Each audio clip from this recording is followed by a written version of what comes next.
নবীকে মাঝ দরিয়ায় ফেলে দিয়েছে, তুমি ইউনূস নবীকে নিজের পেটের মধ্যে ভরলাম। তাইলে মাছও কত বড় ছিল বলেন তো? একটা মানুষকে পেটের মধ্যে ভরলো, আর আমাদের মতো এই ছোটখাটো মানুষ নয়। ওই যুগে মানুষের হাইট ছিল প্রচুর হাইট। এখনো মানুষের, আফ্রিকাতে যাবেন মানুষের হাইট 7 ফুট, 6.5 ফুটের মানুষের নিচে আফ্রিকায় মানুষ নাই। কালো কালো হাফসি মানুষ যারা দেখবেন ইউটিউবে হজের সময় দেখবেন, কালো কালো জোয়ান পাহাড় 6.5 ফুট 7 ফুট মানুষ। হযরতে আদম আলাইহিস সালাম ছিলেন 120 হাত লম্বা। 120 হাত যে মানুষ লম্বা হবে, চওড়া কতটা হবে? তো ওইভাবে মানুষ আগে যুগে লম্বা লম্বা ছিলেন। তো হযরত ইউনূস নবীকে মাছে গিললো, মাছে গিলার পরে ওই মাছ তাহলে কত বড় ছিল আল্লাহ সুবহানাহু ওয়া তাআলা। আর কিতাবের মধ্যে পাওয়া যায় আমাদের চোখের সামনে যত বড় বড় জীবজন্তু আছে, সব চাইতে বড় জীব আল্লাহ পানিতে বানিয়েছে। পানির চাইতে বড় জীবটা, পানির মধ্যে সবচেয়ে বড় বড় জীব আছে। ইউনূস নবীকে মাছে গিলল। ইউনূস নবী চিন্তা করতে লাগলেন, আমি আমার আল্লাহকে না বলে ওই জায়গায় আল্লাহ পাঠিয়েছিল মানুষকে হেদায়েত করার জন্য। আমি আল্লাহকে বলি না, আল্লাহর বিনা অর্ডারে, বিনা পারমিশনে আমি ওখান থেকে পালিয়ে এসেছি। বড় অন্যায় করেছি, বড় বড় জুলুম করেছি। আল্লাহর আমি কথা অমান্য করে ওখান থেকে চলে এসেছি। আল্লাহ আমার উপরে নারাজ হয়ে গেছে, আমার উপরে রেগে গেছেন বলে আমার এই পরিস্থিতি হলো। সঙ্গে সঙ্গে ইউনূস নবীর জবান থেকে একটা ইসমে আযম বের হলো, লা ইলাহা ইল্লা আনতা সুবহানাকা ইন্নী কুনতু মিনাজ জালিমিন। একবার জোরে বলুন সুবহানাল্লাহ। এটা হলো ইসমে আযম। এই ইসমে আযমের পাওয়ার কতটা! আমার দয়ার নবী সাল্লাল্লাহু আলাইহি ওয়াসাল্লাম সাহাবাদেরকে বললেন, ও আমার সাহাবারা, আমি তোমাদেরকে এমন একটা ইসমে আযম শিখিয়ে দিচ্ছি, শোনো। আজকে আমি তোমাদেরকে সবচাইতে বড় ইসমে আযম, যেটা মহা বড় বড় বিপদ থেকে তোমাকে উদ্ধার করতে পারে। এমন বিপদ তোমার সামনে কোনো রাস্তা দেখতে পাও না, কে তোমাকে উদ্ধার করবে? কোনো রাস্তা নাই। কেমনে তুমি ওই বালা মুসিবত থেকে বেরিয়ে আসবে? চতুর্দিকে তোমার দুশমন লেগে গেছে, চারিদিকে তোমাকে মারার জন্য তৈরি হয়েছে, চারিদিকে তোমাকে ধ্বংস করার জন্য তৈরি হয়েছে। তোমার পরিবারে অশান্তি মিটছে না, কোন রকমের তোমার ঝামেলা মিটছে না। আমার দয়ার নবী বলেন, সাহাবারে, এমন সময় আমি তোমাদেরকে একটি ইসমে আযম শুনিয়ে দিই। ইসমে আযম আমি শিক্ষা দিচ্ছি। ওই ইসমে আযম তুমি যদি ফজরের নামাজের পরে পাঠ করো, আবার যদি ইশার পরে পাঠ করো, মহান আল্লাহ বলে যতই বড় বিপদ থাক না কেন, আমি ওই বান্দাকে ওই ইসমে আযমের ওসিলায় পরিত্রাণ নাজাত দিয়ে দেব। সেই ইসমে আযমটা হলো লা ইলাহা ইল্লা আনতা সুবহানাকা ইন্নী কুনতু মিনাজ জালিমিন। আপনাদের প্রায় মুখস্থ আছে, না থাকলে আমি 2-4 বার বলে দিচ্ছি, না হলে আবার ইউটিউবে দেখবেন।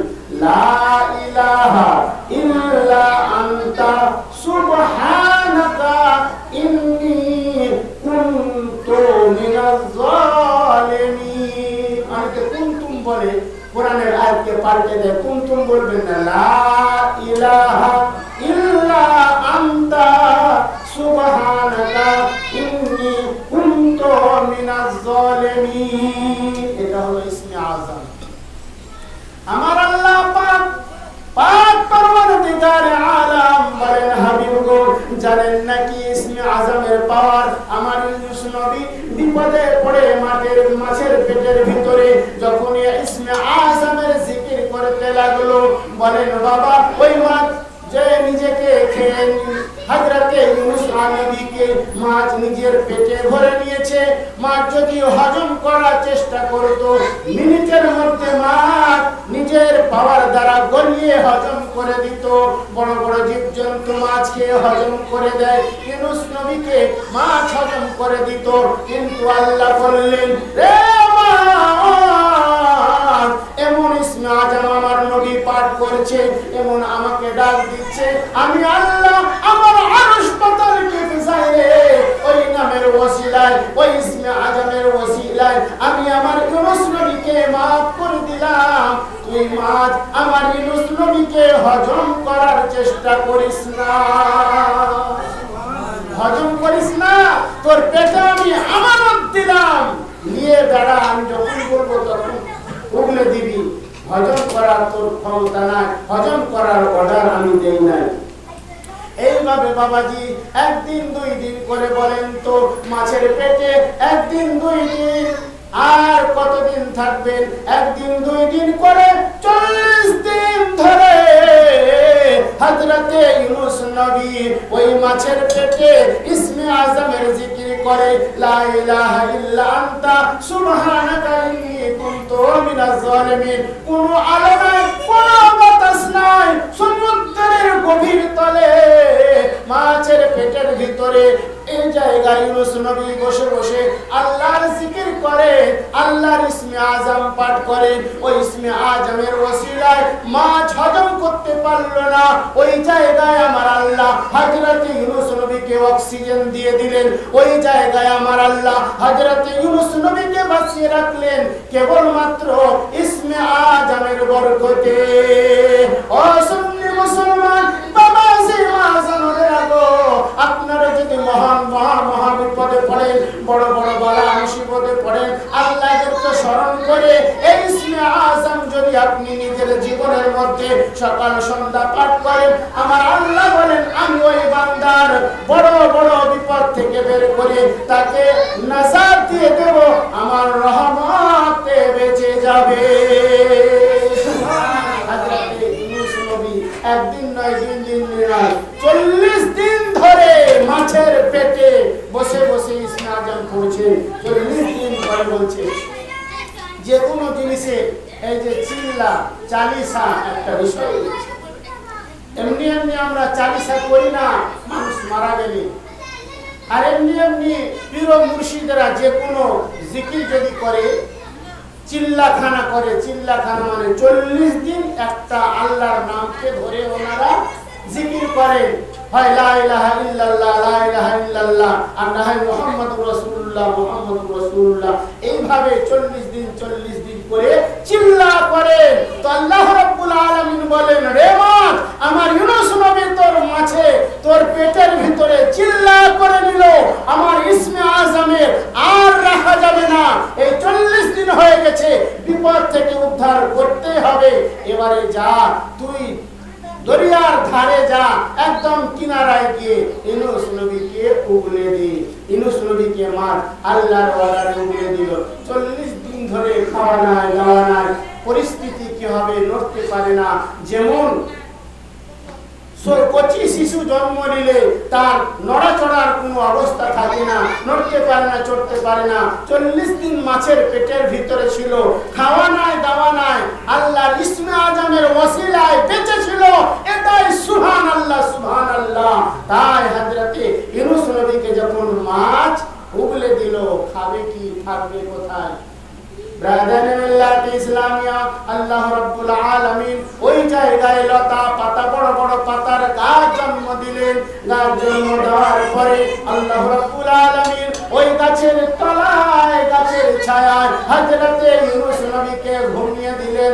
আর বাঘ, জঙ্গলের বাঘকে হুকুম দিলেন, রে বাঘিনী, যা যা, আমার ইউনূস নবী মাছের পেট থেকে বেরিয়েছে, লড়াচড়া করার কোনো উপায় নাই। তোর দায়িত্ব হলো প্রতিদিন সকাল সন্ধ্যায় আমার অর্ডারে, আমার হুকুমে, আমার নবী ইউনূস আলাইহিস সালামকে দুধ পান করিয়ে, দুধ পান করা আর দুধ পান করে করে করে করে যখন লড়াচড়া করবে, তখন আমার ইউনূস নবী আমার অন্য জায়গায় যাবে। বাঘ আল্লাহর অর্ডারে ওই বাঘিনী প্রত্যেকদিন জঙ্গল থেকে বের হয়ে ইউনূস নবীকে দুধ পান করিয়ে আবার জঙ্গলে চলে যায়। আল্লাহর হুকুমে কি না হয়, যেখান থেকে আমাদের চিন্তা ভাবনা শেষ হয়ে যায়, আমাদের বুদ্ধি চিরাগ নিভিয়ে যায়, ওখান থেকে আল্লাহর রহমতের চিরাগ উজ্জ্বলিত হয় আর মানুষ পরিত্রাণ পেয়ে যায়। জোরে বলেন সুবহানাল্লাহ। একবার দুরূদ পাক পড়েন আল্লাহুম্মা সাল্লি আলা সাইয়্যিদিনা মাওলানা মুহাম্মদ ওয়া আলা আলি সাইয়্যিদিনা মাওলানা মুহাম্মদ সাল্লাল্লাহু আলা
তোমাদের কাছে পাঠিয়ে দিলাম, আর নবীর সিরাত হলো তোমাদের জন্য নমুনায়ে আমাল, মডেল। তোমরা আমার দয়ার নবীজির সিরাত দেখে দেখে জীবন যাপন করবে।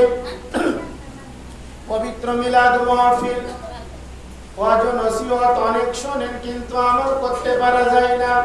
তাই আরেকটা ইসমে আজম আপনাদেরকে শোনাই, যে ইসমে আজমের গুণে হযরতে আদম আলাইহিস সালাম নবী নিজের বিপদ থেকে উদ্ধার হয়েছিলেন। হযরতে আদম আলাইহিস সালাম নবী কোথায় ছিলেন? জান্নাতে ছিলেন। আমরা মানুষ এই দুনিয়ার বাসিন্দা নয়, আমরা এই দুনিয়ার বাসের উপযোগী নয়, বসবাস করার উপযোগী নয়। এই জন্য মানুষের গরম সহ্য হয় না, গরুকে গরম লাগে না।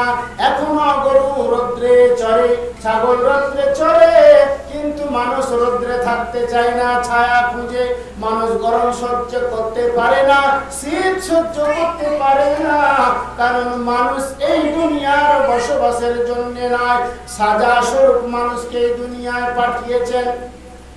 পানিশমেন্ট দেওয়া হয়েছে আমাদের আদি পিতা হযরতে আদম আলাইহিস সালামকে। আল্লাহ রাব্বুল আলামিন জান্নাতে রাখলেন, আজাজিলকে জান্নাত থেকে বের করে আল্লাহ রাব্বুল আলামিন আদম নবীকে জান্নাতে রাখলেন। মা হাওয়া আলাইহিস সালাম আর আদমকে বললেন, তোমরা সব কিছু খাবে, সব জায়গায় যাবে জান্নাতে, কোনো বাধা নাই, কেবল গন্ধম ফলটা তোমরা খাবে না, এই গাছের কাছে যাবে না। কিন্তু ইবলিস শয়তান তার দুশমনী, যে আদমকে আমি সাজদা করলাম না এই জন্যে, আদমকে আমি শ্রদ্ধা করলাম না এই জন্যে আল্লাহ আমাকে জান্নাত থেকে বের করে দিয়ে ওই জান্নাতে আদমকে রাখলো আর আমাকে বের করে দিল। আমিও যে কোনো প্রকারে হোক আদম নবীকে জান্নাত থেকে বের করব, তো দম নেব। আদমকে জান্নাতে দেখলে আমার ঘুম হবে না, আমি শান্তি পাবো না। এই জন্য আদমকে বের করার চক্রান্ত করতে হবে। বহু রকমের চক্রান্ত করলো, পারে না। কিন্তু আদম নবীকে যখন চক্রান্ত করে না পারলো, মা হাওয়া আলাইহিস সালাম, মেয়ের মহিলারা একটু সরল মনের হয়, তারা অতটা চক্রান্ত বুঝতে পারে না। কিতাবের মধ্যে রয়েছে মহিলারা নাকিসুল আকল, মানে কম বুদ্ধি হয়। এই জন্য তো আল্লাহ বলেছেন আর রিজালু কাওয়ামুনা আলান নিসা, মহিলাদের উপরে আমি পুরুষ মানুষকে অভিভাবক রূপে আমি বানিয়ে দিলাম। মরলত্ব চলবে পুরুষের, মহিলাদের নয়। আল্লাহ কুরআনুল মাজিদের মধ্যে, পবিত্র কোরআনে বলেছেন আর রিজালু কাওয়ামুনা আলান নিসা। এই জন্য যেই বাড়িতে পুরুষের হুকুম চলে সেই বাড়িতে আল্লাহর রহমত বর্ষণ হয়, আর যেই বাড়িটা মহিলার দ্বারা পরিচালিত হয় সেই বাড়িতে আল্লাহর রহমত হয় না। হাদিসের পাকের কথা মিথ্যা হবে না, কোরআনের কথা মিথ্যা হবে না। পুরুষ যদি ওই বাড়িতে মরলগিরি করে, হুকুম চালায়, পুরুষের হুকুমে যদি বাড়ি চলে, ওই বাড়িতে আল্লাহর রহমত হবে। আর যে বাড়ি মহিলা দ্বারা পরিচালিত হয়, পুরুষদের কথা চলে না, পুরুষের কথা মতো বাড়ি পরিচালিত হয় না, ওই বাড়িতে রহমত আল্লাহর কমে যায়। তো হযরতে কেন যে এরা হলো নাকিসুল আকল, এদের বুদ্ধি কম, দূরদৃষ্টি কম, এদের চিন্তা ভাবনা আশেপাশে ঘুরে বহুদূর পর্যন্ত ভাবনা চিন্তা করে না। তো হযরতে আদম আলাইহিস সালামকে যখন পারলো না আজাদিল, শয়তান লেগে গেল মা হাওয়ার পিছনে। হাওয়াকে বলে, হাওয়া, আদম তো আমার কথা মানতে চায় না, তুমি ভাবো যে এই জান্নাতে আমি বহুদিন ছিলাম, বহুদিন ছিলাম, আর এমন আল্লাহর ইবাদত করেছিলাম যে আমার মতো ইবাদত আল্লাহর কেউ করেনি, কিন্তু একটু আল্লাহর কথা মানিনি বলে আল্লাহ আমাকে জান্নাত থেকে বের করে দিলে। আমি ভাবছি যে কখন তোমাদেরকেও জান্নাত থেকে বের করে দিবে, কিন্তু আমি একটা গোপন কথা জানি যে আল্লাহ তোমাদেরকে জান্নাত থেকে বের করতে পারবে না। নাউযুবিল্লাহি মিন যালিক বলে কি জিনিস বলছে, যে গাছের ফল খেতে তোমাদেরকে নিষেধ করেছে, ওই গাছের কেন নিষেধ করেছে জানো? কারণ ওই গাছের ফল যদি তোমরা খেয়ে নাও তাহলে তোমরা জান্নাতের চিরস্থায়ী হয়ে যাবে, আর জান্নাত থেকে বের করতে পারবে না। এ হলো আল্লাহর চক্রান্ত। নাউযুবিল্লাহি মিন যালিক। হযরত মা হাওয়া আলাইহিস সালাম চিন্তা করলেন, তাই তো আজাদিল তো বহুদিন ছিল জান্নাতে, ও তো সবকিছু জানবে, আল্লাহর কাছে বহুদিন ছিল, আল্লাহর বহু ইবাদত করেছে, ওর সমান কেউ ইবাদত করেনি, আর জান্নাত থেকে তাকে বের করে দিয়েছে আল্লাহ, একটা হুকুম বলে মানেনি ওই জন্য। তা আমাদেরকেও তো কখন বের করে দিতে পারে তার ঠিক নাই। তো ইবলিস যে কথাটা বলছে আজাদিল, তো আজাদিল কথাটা খুব একটা ফেলার কথা নয়, কারণ জান্নাত থেকে আমাদেরকে কখন বের করবে? ওই গাছটার ফল খেতে কেন মানা করবে? নিশ্চয় ওই গাছের ফল খেলে মনে হয় যে আর বের করতে পারবে না। তো মা হাওয়া আলাইহিস সালাম হযরত আদম নবীকে বলছেন, শোনো, ওই জান্নাতের ফল খেলে আর আমাদেরকে বের করতে পারবে না, ফলটা খেয়ে নাও চলো। আদম আলাইহিস সালাম বললেন, শোনো, আমার আল্লাহ যে ফল খেতে নিষেধ করেছেন, যে হুকুম আমাদেরকে দিয়েছিলেন পালন করতে হবে, ওই আজাদিল শয়তানের কথায় তুমি যেও না। হযরত আদম আলাইহিস সালাম অমান্য করে দিলেন, তোমার কথা মানা হবে না। আজাদিল শয়তান বললে, এমনি করে ফল খাবে না, তুমি শরবত করো, আর ওই শরবতে ফলটাকে পিষে গুলে দাও, আদম নবী যেন জানতে না পারে। আজাদিল শয়তানের চক্রান্ত সব ফেল হয়ে গেল, কিন্তু এই চক্রান্ত কাজে লেগে গেল। আদম নবী আজাদিল শয়তান মা হাওয়াকে পাঠিয়ে, মা হাওয়াকে রাজি করিয়ে দিয়ে ওই শরবতের মাধ্যমে গন্ধম ফল পিষে হযরতে আদম নবীকে ভুলে পান করিয়ে দিলেন। আদম নবী জানছেন না এর ভিতরে গন্ধম ফল রয়েছে, কিন্তু বাবাজি যেমনই গন্ধম ফল হাওয়ার আদম মিলে পান করেছে, পায়খানার বেগ পেয়েছে। আমার আল্লাহ বলেন, আদম গো, আমি তোমাদেরকে কতই না সুখ দিলাম, দিলাম, কতই না তোমাদেরকে আমি আরাম দিলাম জান্নাতের। একটা জিনিস মানা করেছিলাম, তোমরা সেটাও খেয়ে নিলে। আর ওইটা কেন মানা করেছিলাম? ওই ফল খেলে তোমাদের পায়খানার বেগ আসবে, আর এই জান্নাতে কোনোদিন কোনো পায়খানা না। জান্নাতীরা জান্নাতে যাবে, তো জান্নাতে সব রকমের ফল আছে। তো জান্নাতীরা সব জিনিস আল্লাহ রেখেছেন দুনিয়ার মধ্যে। দুনিয়ার মতো যত ফল আল্লাহ সবই জান্নাতে রেখেছেন, কিন্তু ওই ফলের স্বাদ দ্বিগুণ হবে, শত শত গুণে জান্নাতের ফলের স্বাদ।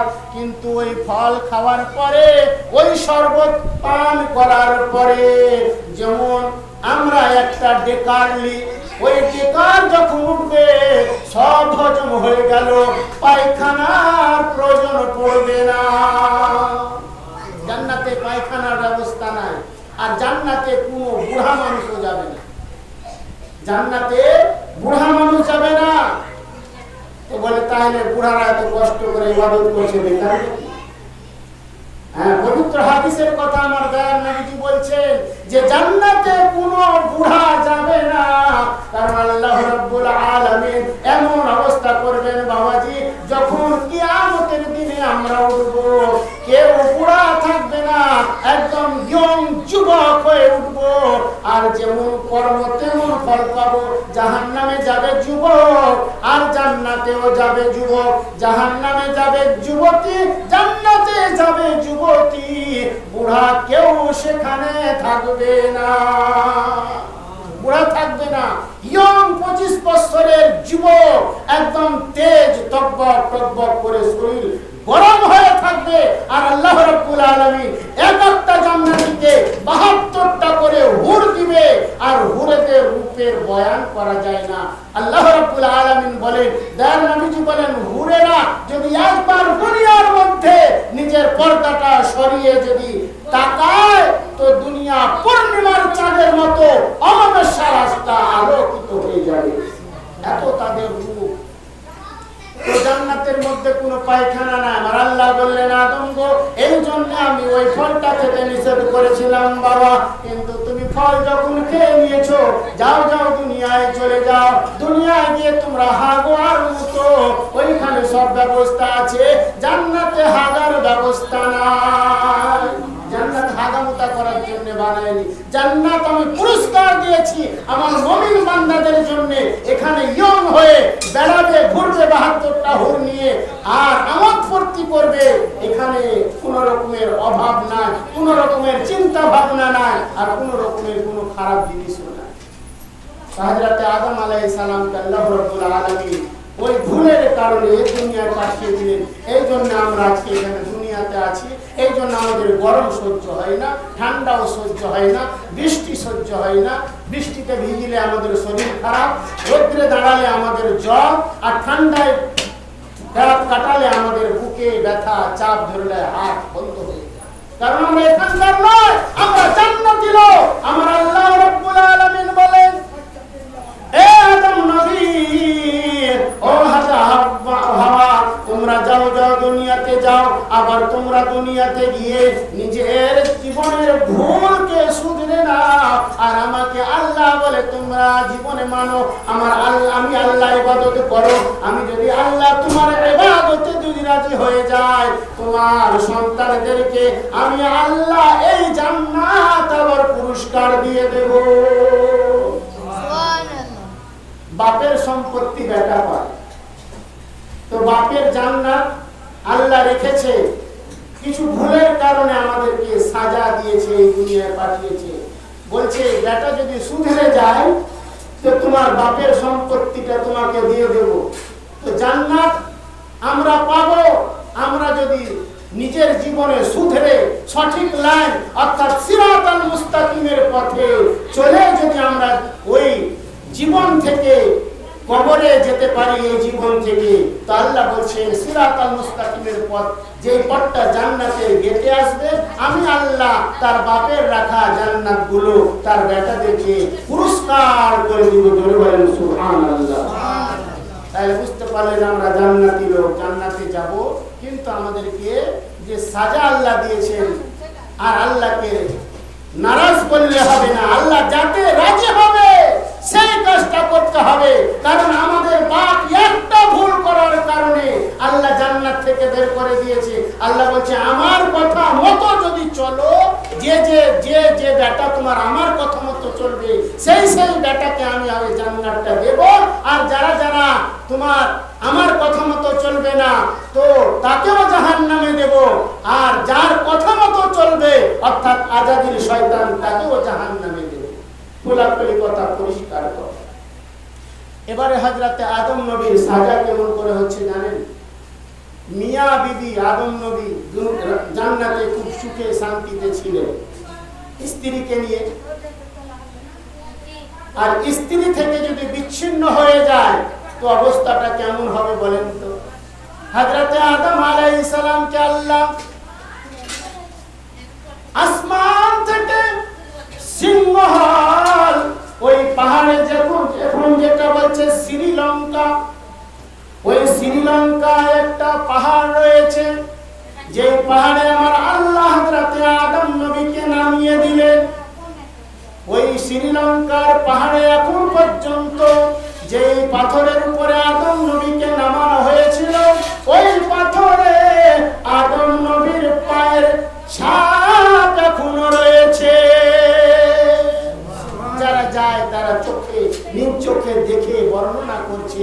আপনি ইউটিউবে সার্চ করলেও পাবেন অ্যাডাম হিল, মানে আদম পাহাড়।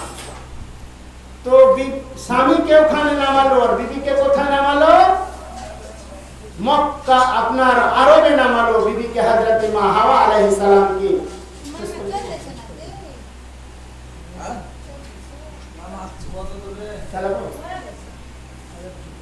এটা বলে শেষ করে দিচ্ছি।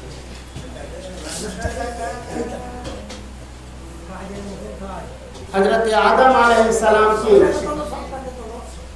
শ্রীলঙ্কা সিংহলে নামানো হলো। মা হাওয়া আলাইহিস সালামকে আরব দেশে নামানো হলো। হযরতে আদম নবী বিবির বিরহে, বিবির জুদাইতে আল্লাহর কাছে কেঁদে কেঁদে কেঁদে কেঁদে বেড়ায়।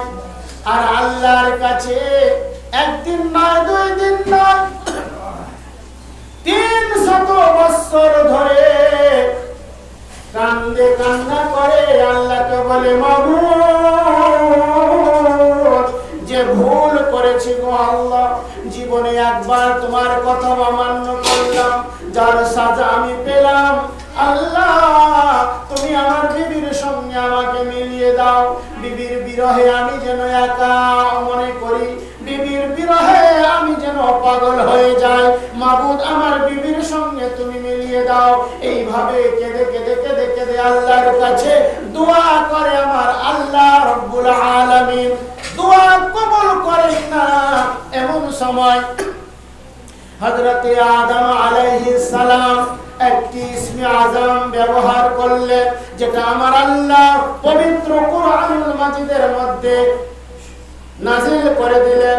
রব্বানা যালামনা আনফুসানা ওয়া ইল্লাম তাগফির লানা ওয়া তারহামনা লানাকুনান্না মিনাল খাসিরিন। আমরা প্রায় জানি, দোয়া করি তো এটা। আবার আমি বলছি শুনেন, এটা হলো ইসমে আজম। এর দ্বারাও আল্লাহ রাব্বুল আলামিন বড় বড় বিপদ থেকে আমাদেরকে উদ্ধার করবেন। আমরা চলতে জানি না, আল্লাহর দোষ দিই যে আল্লাহ আমার বিপদ উদ্ধার করে না। তো আল্লাহ তো বলে দিয়েছে ইসমে আজম গুলা পড়ো। আমি আল্লাহ যেমন আদম নবীকে বিপদ থেকে উদ্ধার করেছিলাম, ইউনূস নবীকে বিপদ থেকে উদ্ধার করেছি, তোমাকেও আমি বিপদ থেকে উদ্ধার করব, তোমার জীবনেও আমি শান্তি দেব। তুমি তো আমাকে ভুলে গেছো, তাহলে মুখে ভুলতে হবে। আদম নবী কি ইসমে আজম পড়লে? রব্বানা যালামনা আনফুসানা ওয়া ইল্লাম তাগফির লানা ওয়া তারহামনা লানাকুনান্না মিনাল খাসিরিন। আমার হাবিব নবী, দয়ার নবী বলেন, আমার আল্লাহ আমাকে বলে দেন হযরতে আদম আলাইহিস সালাম যদি ইসমে আজম না পড়তো, কিয়ামতের সকাল